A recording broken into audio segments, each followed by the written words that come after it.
two papers. One on modeling interactions of finance and the real economy from John, whom I don't need to introduce, of course. And this will be discussed by Katarina Juselius from Copenhagen.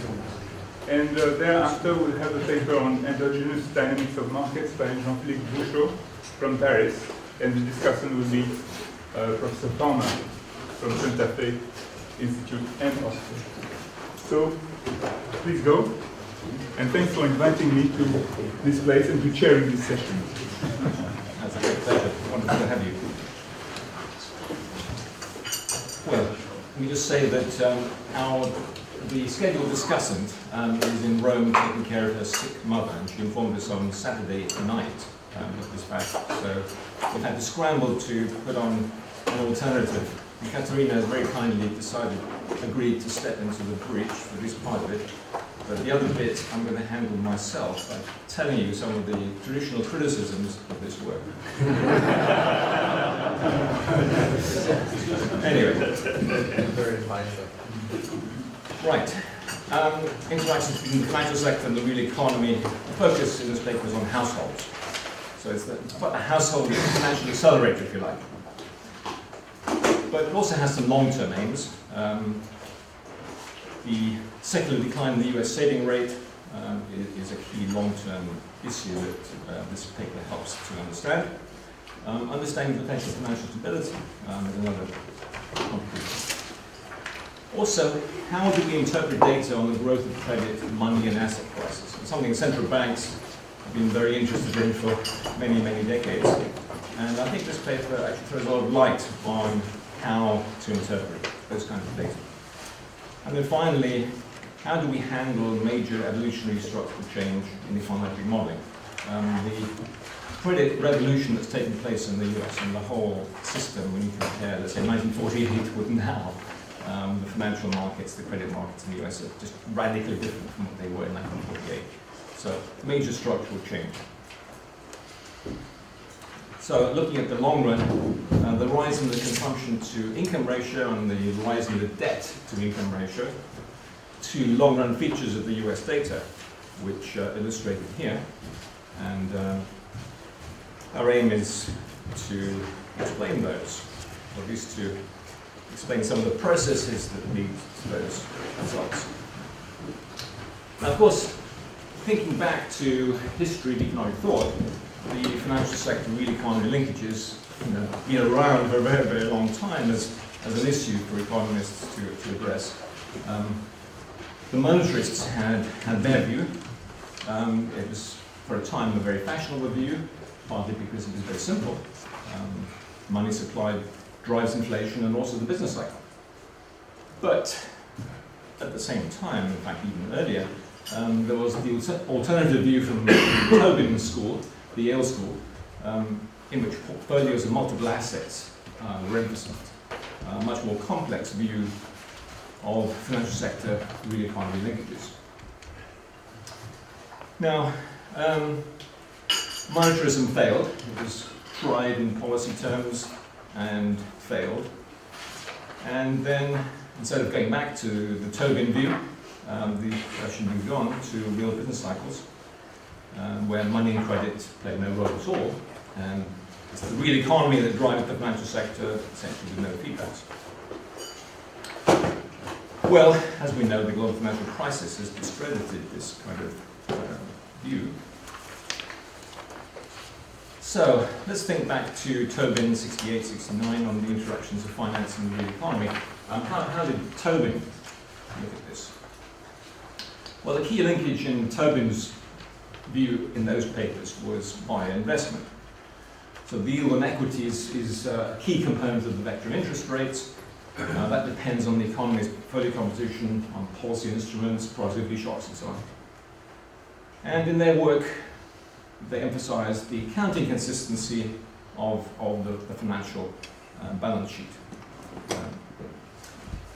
You've got banks, the private sector, the government, and the failure to observe these financial identities, in other words, to have a general equilibrium treatment of the portfolio that they thought was the key pitfall at that time.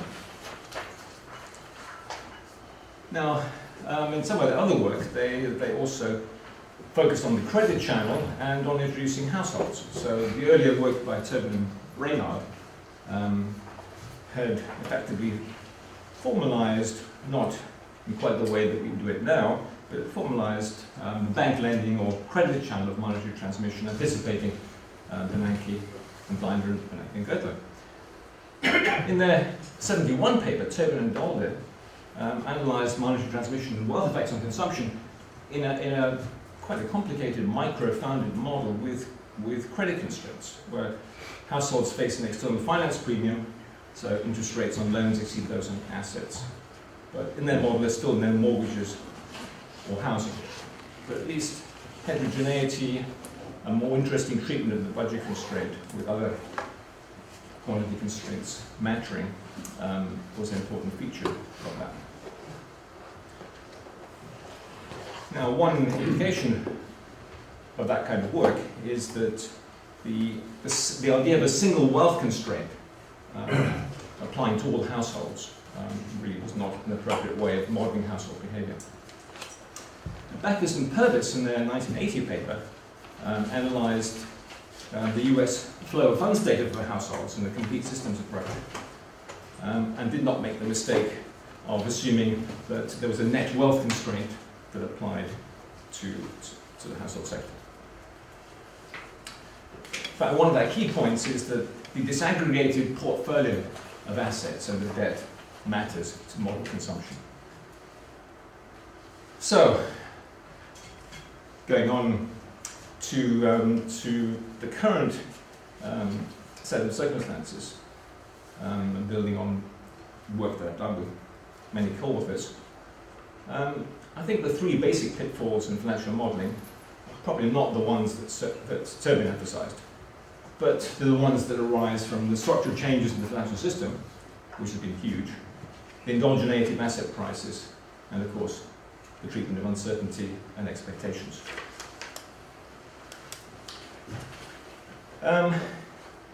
Now, also VAR approaches, of course, but if you look at the VAR literature in this area, you find that relationships are really very unstable. People find different signs of effects, instability of coefficients, different results for different countries.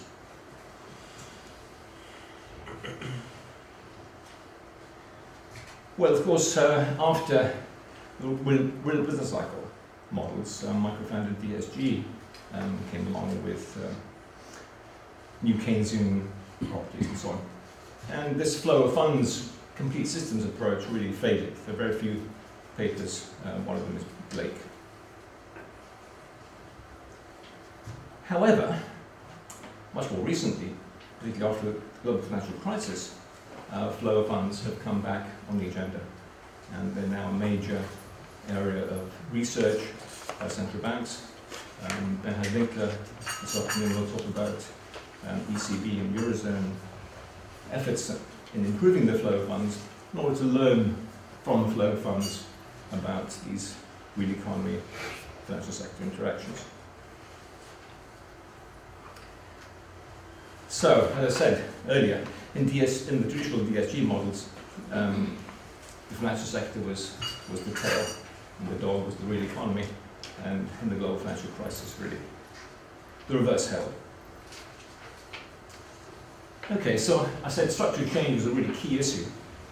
Well, let me just mention some of the obvious structural changes in US credit markets, even since 1970.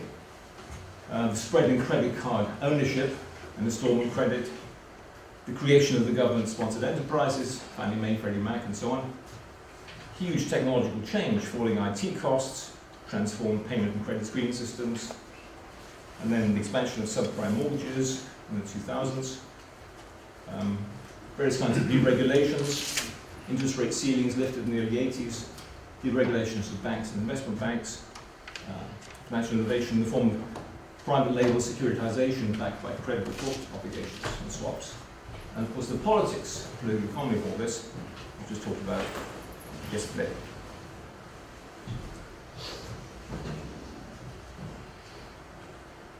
Right, so what kind of formulation do we adopt in order to handle these kinds of issues? Well, I think a key feature of our work is not to succumb to the pretense of knowledge syndrome, not to succumb to know-it-all macro, but actually to try to let the data speak in a flexible way. So we want to allow for the shifting access to consumer and mortgage debt. So we're going to have models with shifting coefficients. We're not going to assume that markets are efficient.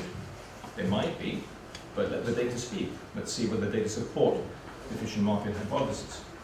We're not going to impose rational expectations.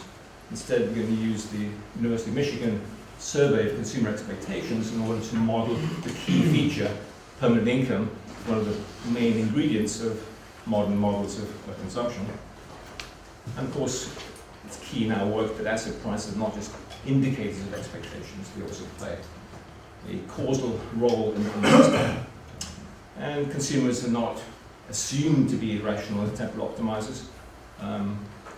Let the data tell us.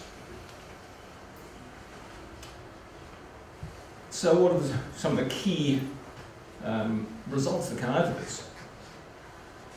Well, some things you might have thought were pretty obvious. I mean, for example, the greater access to credit boosts consumption while it's going on, but households accumulate debt, and debt is a constraint on consumption later. So the payback effect. Clearly, it's hard to rebuild liquid assets. You know, when you think about the stock of liquid assets, the flow of saving that you need to build up the stock of liquid assets takes some time for that accumulation to take place. And similarly, paying back debt takes a long time when you think of the very high debt-to-income ratios that people have. But the pressure to deleverage when asset prices suddenly drop, or credit rises up, or permanent income drops, can be very considerable. Then you get big pressure on consumption and a fall in consumption-to-income ratios. So in our model, households are vulnerable to debt problems when asset prices, access to credit or incomes fall. And that's certainly an important feature of recent behavior. So this is how we think of the Household Financial Accelerator. John Duca, my co-author in this paper, designed this picture. But I've thought exactly in these terms for 20 years, I guess.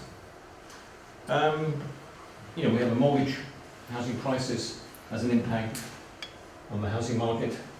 One channel is via construction. There's the consumption channel, which I'm talking about today. And then the impact on the financial system. Bad loans rise. Banks are less able to extend credit. This reduces credit flows, raises risk premium. More generally, on the whole system, slow GDP growth, and of course, you know, there are lots of feedbacks. So we're going to focus on the Household Financial Accelerator is the second and the fourth bit of this transmission mechanism. So the flow via households, and then the crucial feedback via the banking system.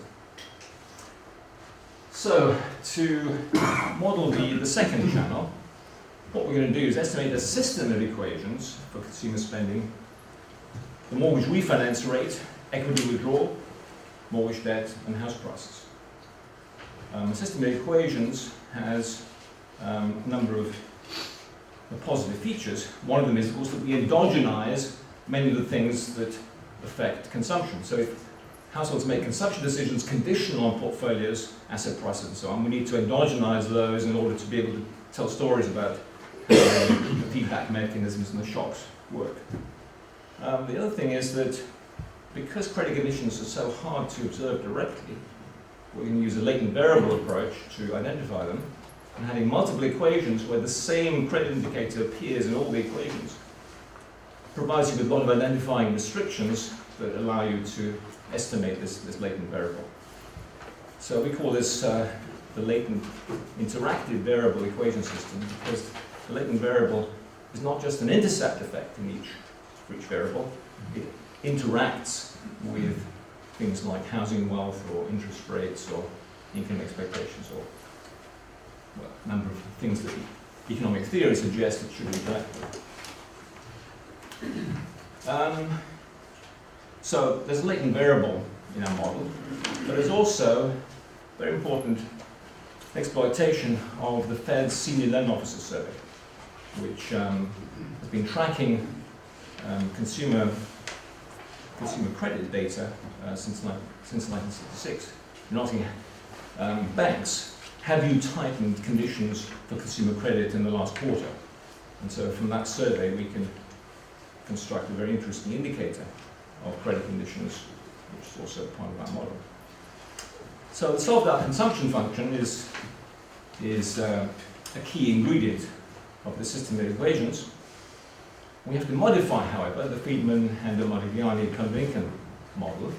First of all, we're going to make explicit an income forecasting equation to generate permanent non-property income. Unlike the Euler equation, this approach doesn't throw away long-run information, so we can tell stories about the long-run evolution, for example, of the saving rate, rather than just about short-run dynamics. In any case, the international evidence on the Euler equation, at least in aggregate data, is that it's very heavily rejected. In our own work, we get T ratios of 7 or 8 if we're rejecting the hypothesis. So, what does the standard life cycle model look like? Well, that first equation, consumption is a linear function of real assets and permanent income. It's a simple version of it. When you log linearize, you can write it like this. Log of consumption is equal to some constant. The log of the permanent income to income ratio, you notice the coefficient of 1. And then gamma, this gamma is very close to, this is close to the marginal propensity to spend out of assets. And then log y with a coefficient of 1. This log linearization is much better than using the log of assets, because you can split assets into positive and negative things in this formulation, but you can't when you take logs. Right, well, we're going to extend this model. This is going to be the cornerstone that requires serious extension. So we're going to relax some of those constraints. For example, the constraint that this is 1. We're going to relax that. People may not be quite as forward-looking as the permanent income hypothesis assumes. We're going to also put in dynamics, but more seriously, we need to treat the housing market differently. We can't simply think of housing as part of net wealth. Economic theory tells us that housing is not like a financial asset, because housing yields utility directly, and so there are income and substitution effects that don't operate for conventional financial assets. So it's very clear that housing has to be treated as some windows. Housing has to be treated differently from other assets. Then the credit channel is really the key to understanding the role that housing market plays in consumption. And it works through 2 mechanisms. There's the down payment constraint, having to put down 20% of the value to get a mortgage, and the ability to borrow against home equity. In some countries, home equity loans are not available. In France, for example, just banned. In the US, on the other hand, and the UK, they're widely available. So that ability to borrow against home equity affects the market propensity to spend out of housing collateral. So some of the implications, certainly implications contrasting countries. In Italy, for example, aggregate consumption probably falls when house prices rise. In Japan, we have convincing evidence of that, because first-time buyers have to save more for the housing deposit. Renters know that rents will rise in the future, so they have to save more as well. If you have deep mortgage markets, particularly with home equity loans available, you get the opposite. And so huge differences between countries in the effect of housing wealth on consumption. So this is a model that encompasses the Friedman and Modigliani consumption function, but introduces these credit channel features and a more general treatment of housing. So notice, this is the long-run solution. So we have a coefficient on the permanent income term that isn't 1, and is potentially time-varying. We split assets into net liquid assets, which is liquid assets minus debt, illiquid financial assets, more to the stock market and pensions, and then housing wealth. And the marginal propensity out of housing wealth is time-varying because, pre-home equity loans being available, this is likely to be low or possibly negative. Later on, it becomes positive and important. Possibly the response to interest rates could be time-varying because intertemporal substitution is more possible when credit is easily available. So, those key parameters, this and this, which potentially time-varying with credit conditions. Now, the idea behind this is there's potentially a lot of heterogeneity. So we're not assuming a representative agent. We are summarizing aggregate data through this flexible formulation. Permanent income, well, just a forward-looking, discounted, weighted moving average with declining weights. And I've made most of these points already. So we're going to allow parameter shifts. They're going to shift with credit market liberalization. We have this index that we construct from the senior loan officer survey, and then we have our latent variable. So these are the key things in our equation. As I say, 4 or 5 equations, 5 equations with the system. Estimated quarter data 71 to 2011. And we use a spline function to pick up the latent variable.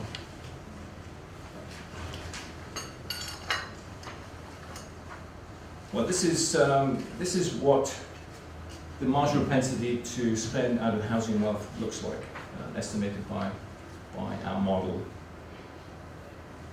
So the, as you can see, very, very time varying. So at the peak, the marginal propensity to spend out of US housing wealth is just over 0.35. So in other words, a $100 increase in housing wealth generates $3.50 of extra consumption. Is this a quarter or a year? A year. Essentially 0 in the 70s. So there was a big crunch in mortgage markets here, the early 90s. The subprime boom and so on, securitization is going on here. Some relaxation in the 80s of credit conditions in the mortgage market. This is what fitted and actual permanent, the ratio of permanent to current income looks like. So this is our income expectations, or the growth of income, expected growth of income variable. And here are some estimates for the long-run solution of this consumption function. The speed of adjustment is 0.47 per quarter, so it's a pretty rapid speed of adjustment, and suggests that it's a very well-determined long-run solution. The T ratios, these are all quite standard T ratios. This thing up here, that's the loan officer survey indicator of how credit conditions for unsecured consumer debt have altered over time. So this plays a major role in driving up the consumption income ratio. There's an real interest rate effect. Some evidence for shifts, well, permanent income to current income. Some evidence, not very strong for the US, it's actually stronger for other countries, amazingly enough. Net liquid assets, illiquid financial assets, and then here's the housing term, housing wealth term, scaled by this latent variable, the housing liquidity index. And we have similar findings for the UK, Australia, South Africa, very similar estimates of these parameters, and indeed of this, all showing this very significant time variation in the housing wealth effect. And for France, as the most recent finding, this thing is completely zero. Okay, there's no evidence of a constant or a time varying housing wealth effect for France. And we think that's just because, as I said earlier, home equity loans are just not available. The system is, the equations. Once you've scaled housing wealth to income ratio by this latent variable, you can think of the rest of it as essentially a linear set of relationships. And when you do co-integration, you find there's one co-integrating vector, there's one significant adjustment coefficient, that for consumption. And this is exactly the opposite finding of the Letzau-Ludwigsen finding. We claim that it's wealth that adjusts to the long-run relationship between consumption and income and wealth rather than income. The international evidence that we have, the relationship that with known differences in structures between countries, suggest that we've got something that we can call a structural equation in the Council Commission sense. Then we can tell stories about what drove consumption relative to income in the US. The red line is the consumption-to-income ratio. The purple line is the contribution of this housing wealth effect interacted with the latent variable. This purple line is net liquid assets. Now, this is really interesting. So liberalization, in terms of the blue line, which is the credit conditions index, and the purple line, which is the latent variable scaled by housing wealth, is driving consumption income up. But look what's happening. Net liquid assets, reflecting the increased debt the US households have, is compensating in a major way by constraining consumption. Okay, so the balance between these things is really critical. This is the payback effect, the negative effect. So in the financial crisis, what happens? There's a huge decline in credit availability and in house prices. So a very negative effect on consumption. A more moderate decline in consumer credit availability. And then households start to deleverage. This deleveraging has gone on further beyond the sample, and it's part of the reason why some recovery in consumption is possible. The other bits of the model, permanent income, that's the purple line here. It's doing something. Sorry, that's the green line is permanent income. The stock market basically is the purple line. Okay, so the stock market slump in the early 2000s is there. Recovery, financial crisis effect is there. So we can pick out these phenomena. So here are some of the key results. Impact of housing wealth. Importantly, time varying. Money matters. Liquid assets are much more important in terms of dollar effects. So a $1 increase in liquid assets matters much more than a dollar increase in the stock market or indeed housing wealth. The model also explains the shifting correlation of credit with consumption, because credit supply shocks raise consumption, but higher debt levels reduce consumption. So that's the key. We need good models to interpret flow of funds data. How could this go further? Well, on the other side, in the Mfi sector, changes in the composition of loan funding throws important light on these credit conditions, on these latent variables that we have. We can model loan defaults, and there's model the feedback on the financial sector from bad loans, and then endogenize credit conditions. So to conclude, finance real economy linkages, the US type economy are really important. government policy and central bank policy can be needed in severe situations. Standard DSG models are going to fail if they're not structural in the sense, and similarly VARs are not going to have constant parameters, or linear VARs are not going to have constant parameters. Interaction effects and nonlinearities are going to be very important, and that's the key finding of this. Right, okay. Perfect timing. So now you have. And now I'm going to try to find the criticisms. Pretend that I'm discussing loading up.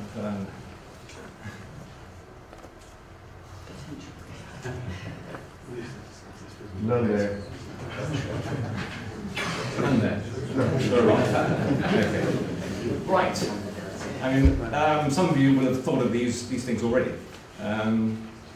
So the latent variable could be measuring non-credit supply related things. It might be exuberant income expectations, demography, technological progress in producing consumption goods or housing investment goods, maybe loose monetary policy, changes in consumer preferences. Who knows? Well, first of all, reply. Well, we control. Too quick. Okay, could it be income expectations? Well, we do our best to control for income expectations. Using survey data and sophisticated econometrics to model the impact of the survey data on future income. So, sort of rational expectations, empirical rational expectations approach in the way that we handle income expectations. We can't do any more than that. Second point is that between 1990 and 2011, there is the Senior Loan Officer Survey of mortgage conditions in the banking market. Now, it's not perfect by any means, because it doesn't capture the non-bank growth in availability of mortgages in the 2000s. Countrywide was not a bank that was in the SLO survey. But nevertheless, what it shows is a big slump in the early 90s, and then a major recovery later on, and then a huge slump after 2007, which is exactly what our latent variable shows. Secondly, okay, well, could it be demography? So, is there a demographic indicator that collapses in 1991, and then recovers, and then collapses in 2007? Well, I've searched, can't find one. Well, 3 and 5. Could it be technological progress, change in consumer preferences? Again, is it plausible that technological progress had this particular form that collapsed then and then rose sharply and then collapsed? Doesn't seem plausible to me. And finally, monetary policy. Well, our model has a rich set of controls. All our models have interest rate effects, they have asset price effects, and so on. If monetary policy has an effect, then it's indirectly being represented by all these controls that we've got. So I don't think this is monetary policy. Okay. Then the second criticism is, these are the terms I've used. What is explaining? The model is just a reduced form, it's not structural. We're just describing the data. So it's a sort of kitchen sink regression. Well, you saw, the generalization of the Endo-Modigliani consumption function. I suppose you could call that a kitchen sink regression, if you felt like it. But what does explain mean? Well, I think of 3 meanings of explain. First of all, finding a well-fitting, statistically well-behaved, including co-integrating set of equations with stable parameters. We think of that as structural in the Cowles Commission sense.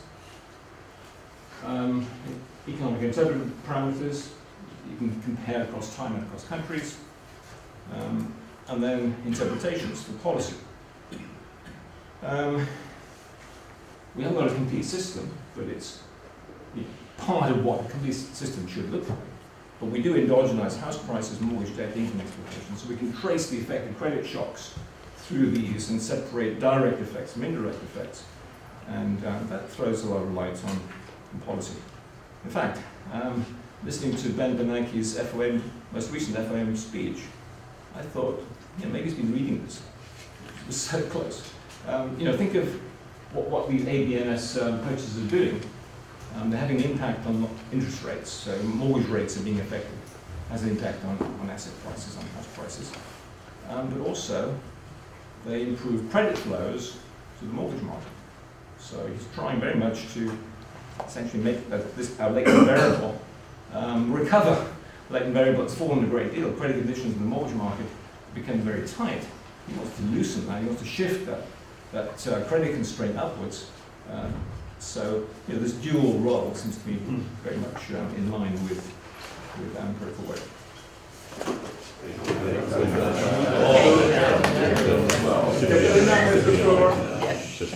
So, first of all, I should say I'm very sympathetic to John's way of modeling, taking a close look at the data, trying to explain as much as possible against a number of economic models without forcing these economic theoretical models on the data. So in that sense, I will not criticize, say in detail, his paper. Also, I had a very little time because I learned to know about it just yesterday.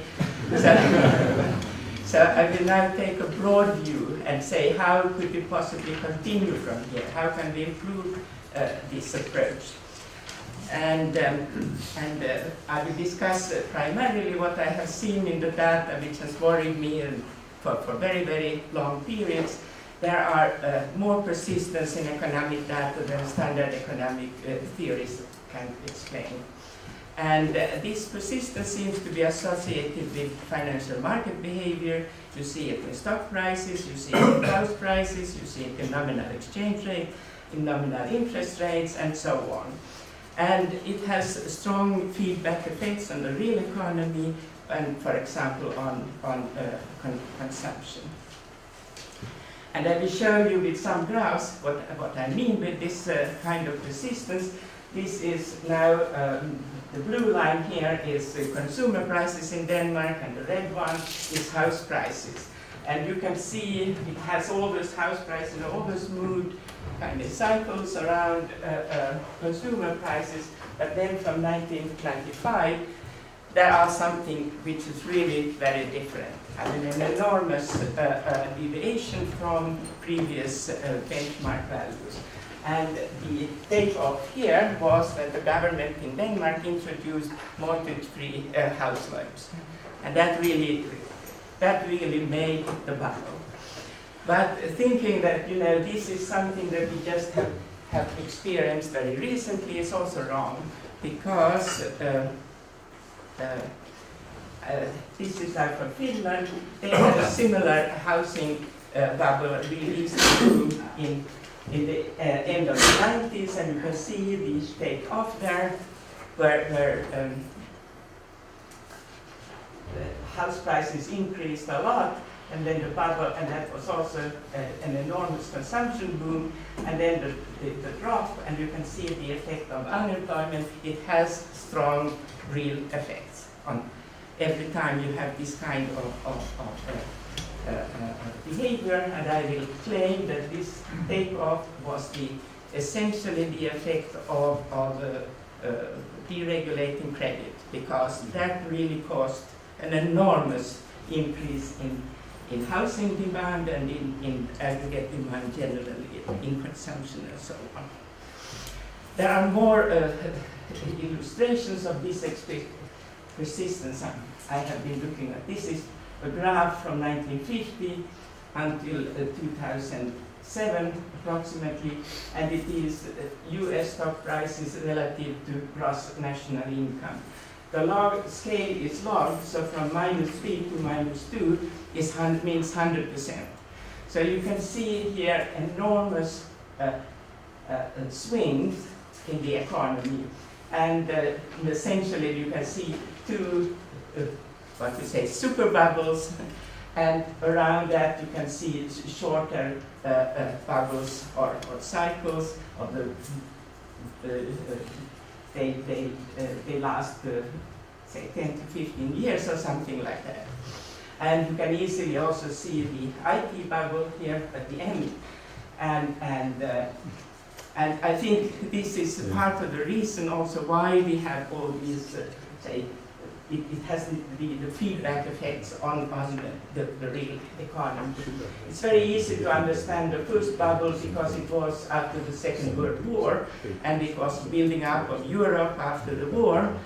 There was a lot of demand. We had fairly fixed inflation rates, we had a Bretton Woods system, we had plentiful of resources and so on. And that more or less ended in the 70s with the oil prices, the breakdown of the Bretton Woods system and so on, and we had a period of high inflation rates and high nominal interest rates that then changed in the beginning of the 80s, and that was when the capital deregulation and really took off and credit started increasing. And I think this expansion here is very much related to expansion of credit and an increase in speculation generally. You can also see it in other, this is real exchange rate between the euro and the dollar, the euro and the dollar, the euro and the dollar. And you can see also a lot of persistent fluctuations. In principle, you would expect, according to theory, that you would have almost like a straight line and then some fluctuations around it, but not as wide as we see here.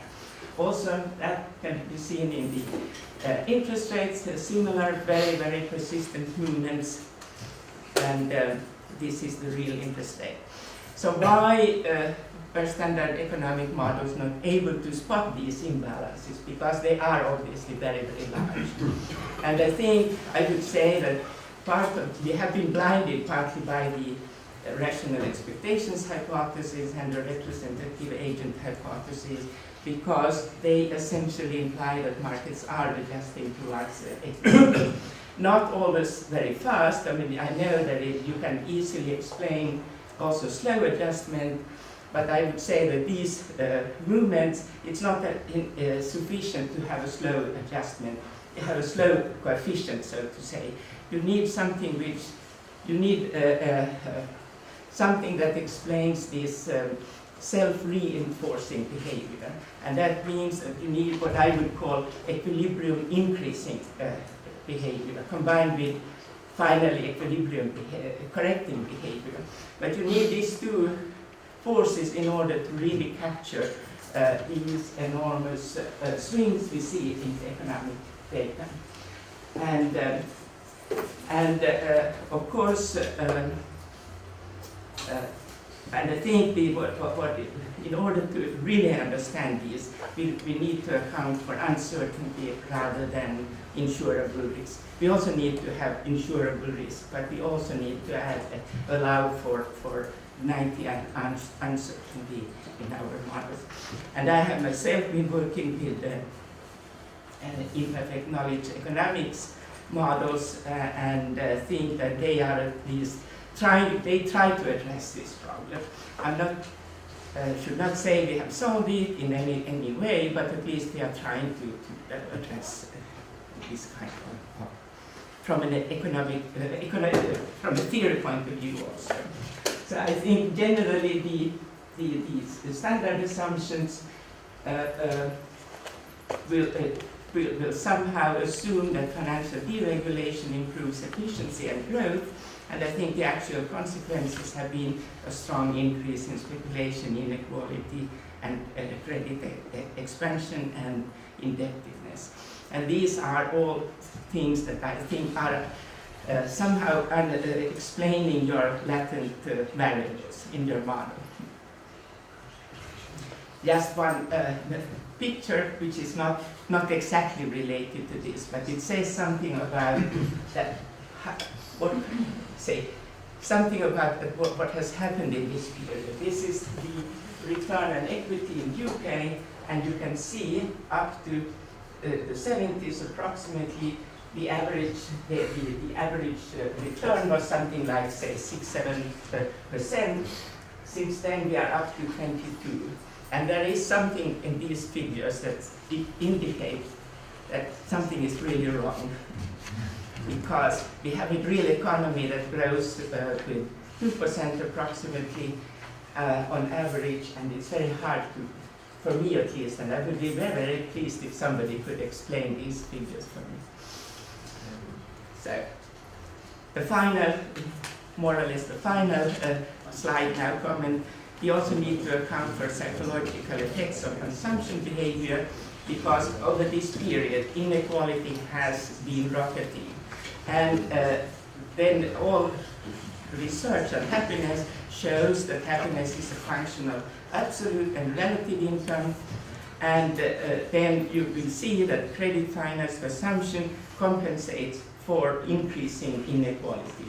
When you cannot consume because your income is rising, you actually, and interest rate is very low, people usually then expand consumption by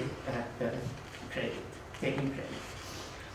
And we have seen an explosion in private indebtedness that followed under the crisis. So these are some general I think movements we have seen over the last 30 years, which I think we actually need to understand in order to really also understand all the detailed results that John has produced in his paper. So that was. Thank you very much for the timing. John, do you want to answer something?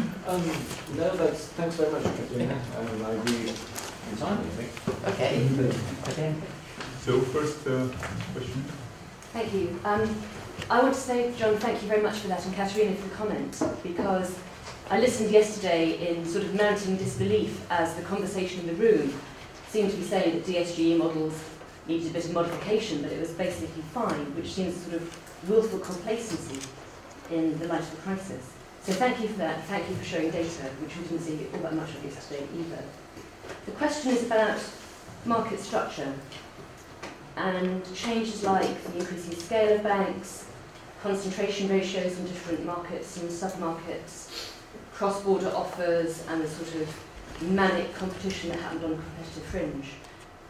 Where does that show up in your model? Is it in the time-varying parameter, because it's just like any other structural change? Or is it in the loan officer data or somewhere else? Yeah, well, this latent variable is focused on the mortgage market. The other indicator, the CIS, the Credit Conditions Index, the blue line, that comes from the bank lending survey. So this is the consumer credit market, and the consumer credit market has been subject to several change. It's been reasonably stable, and post-crisis it hasn't changed that much. In fact, there's been quite a recovery very recently in the availability of consumer credit from banks. So it's really the mortgage market that's the key to this, and that's where the craziness happened. Securitization and the subprime boom, and the huge financial innovations that happened in this period is offshore money flowing in was part of that, of course, and then the collapse since is very much, I think, represents what you're talking about. Let's take questions on that side. You. Thanks, John. It was a great paper, and I share Diane's disquiet about how we're integrating individual behaviour and collective behaviour, which seems to me at some of the fundamentals here. So I was wondering, in the context of your model, sort of the banks and the banking behaviour represented collective sets of behaviour, and the individuals within that system and the individual mortgage takers are operating within a particular set of rules that are on offer to them in that system. So there's a rule-making behaviour in here, which I think is being captured in your index, and that's really what I'd like your comments on. And I think more generally, I think what we've really got to be thinking about is how individual variety of behaviour either does or doesn't operate within those sets of rules, how the rules themselves are emerging. And I think many of the crisis events, if you like, that we get is when actually the variety collapses. So everybody starts to do exactly the same thing. You get the herding behaviour. I sat on the board of a bank in 2007 where you were saying, this is ridiculous. I don't understand how anybody does these deals, does these trades. But nonetheless, everybody went on doing them, even though everybody equally knew that it was nonsense. And that's that collective behaviour which undermined the variety of individual behaviour, which created some of those problems. So that's a more kind of general point. But I'm just wondering how far you think that that is either A, important, and B, how is your index, is your Lakeland variable capturing some of that? Let's accumulate questions, then. There was one here. My other question was more a response to the question that Katrina raised. I think you had a picture which showed the rate of return on equity. It looked like it was in the financial sector, It was. mainly bank, which something like triples between the first half of the series and the second half. And the standard deviation triples as well. Exactly. I think the answer is leverage, because the leverage of the banking system pretty much triples. In the first half of the 20th century, UK banks had leverage or gearing of probably about 8 or 9, and that became close to 30 by the 1990s. Meaning that it is an increasing risk. There was, I think, David and his neighbour. Okay, everything you say, John, applies exactly to the UK between 1984, when the Banking Act comes in, the Finance Act comes in, and then 1986, Building Societies Act. You get an explosion in house prices, you get consumption funded by equity withdrawal, you get a rise per year in real consumers' expenditure that exceeds the rise in real permanent income for 5 years in a row until 1989, and you get this enormous build-up of debt. Government slams on the brakes, taxes go up, interest rates go up, you get an enormous collapse. Real consumers' expenditure falls when real income does not fall, right? It falls very dramatically over that period. House prices fall 40% in real terms, foreclosures kick in, which only stopped by intervention in the market. It's exactly the same. Somehow people, okay, it's only within the UK and a little bit within Finland and Norway. Both of those countries have very similar behaviour to the UK. But it just, somehow people don't regard as an attentiveness to what's really mattering in economics, as we've seen it all before. We knew how to deal with it then, and we just ignored those lessons. No? I was going to say that there's some work by Neon and Sufi, which is very complementary here. In a way, you know, the issue with aggregate data is the identification, so it's nice to see if you can find it also in disaggregated data. Neon and Sufi show that if you look at county level data, those counties which had the highest level of mortgage debt income entering the crisis were the hardest hit in a variety of dimensions. And I would encourage you to go a little bit further with the micro data. It seems to me the issue of the declining savings rate in 2000, the standard explanation by Ludwigson and Letow is the market was, households were anticipating capital gains, so they consumed as the market rose, versus your hypothesis that's just loosening of standards for home equity loans. So it'd be great to get some micro data to see, in fact you probably will, but just to show that you see the consumption effects associated directly with home equity loans. I propose that you answer. Right. Richard Roswell, individual, collective behaviour, herd behaviour.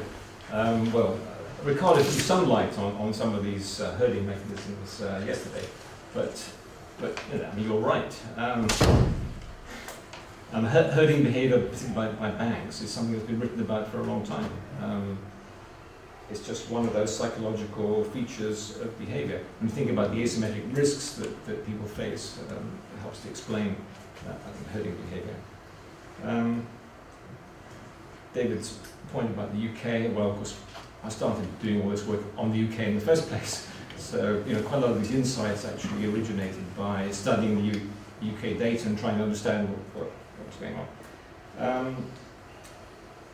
Mark, me and Sufi, yes, very much so. I mean, their work supports our aggregate findings that it was the the rise in the loan-to-value ratio that was a major driver of the US house prices. So the credit market shocks feeding through into house prices.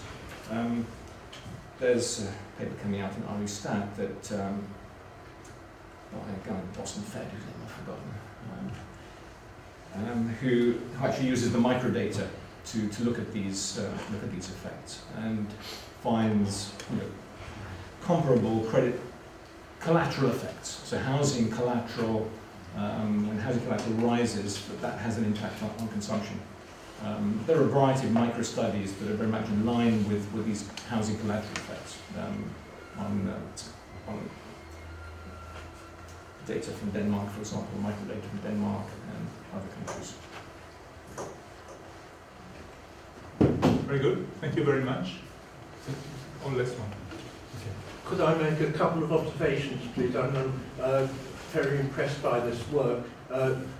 Certainly, the way I found interesting to look at consumption is using the sort of modelling framework that Deaton first set out 20 years ago of simulating a panel of households in heterogeneous circumstances. And a few years ago, I did an exercise with Ray Barrell, which suggested that the wealth effects you got from that sort of framework weren't terribly different from, obviously, not your consumption model, which we didn't have, but something in the same sort of spirit. Whereas, of course, if you look at the Euler equation, you might see something rather different. But I think the second important point is that an optimizing model of household behavior will never tell you what you do, what happens when credit conditions are tightened, because that's a change in the constraints that people face. And even if you simulate dynamic programming and use grids and so on, what you then find when credit tightens is that there are some people just outside the new grid system, and you need some framework for telling you how they're going to get back into the permitted path, and whatever it is, it's not going to be a model of their optimizing behavior. So that makes me think that at times, one could say that actually it's private credit prices that change and people do re-optimize in the light of that. But my suspicion is that models of consumption based purely on household optimization will never really cope satisfactorily with a situation where constraints tighten. Of course, they can cope with a situation where constraints loosen, but that isn't the problem we've had recently. Fine. Well, I think households tend to anticipate credit constraints to some extent, at least.